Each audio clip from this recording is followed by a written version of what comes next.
Hello everyone, this is Becky Foodie. Today's menu will be homemade tomato sauce. This homemade tomato sauce can be used for almost any dish. Let's go cooking! Here's the ingredients you will need. There's no preparation for this dish, and the cooking begins. Add in the tomato paste in a pan at medium-low heat.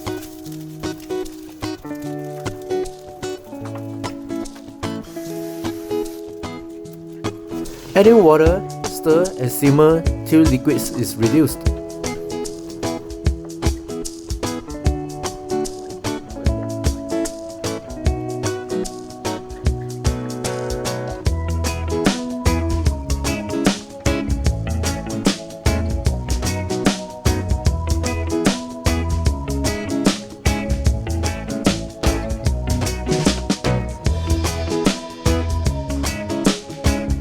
Add in all the condiments.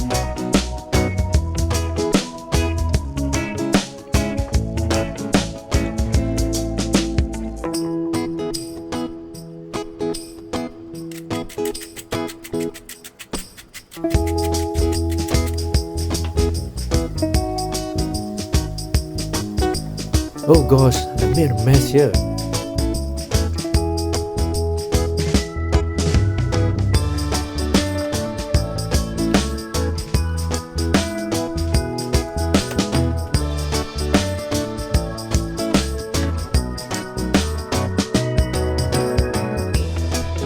Stir and mix them continuously to prevent any burning.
Once the liquid is reduced to the thickness like this, it's done. You can keep the sauce for 3 to 5 days in the fridge. Thank you very much for watching our video. Do click or like if you like the video. Let us know what food you would like to see in the comment section below. See you in the next video. Cheers!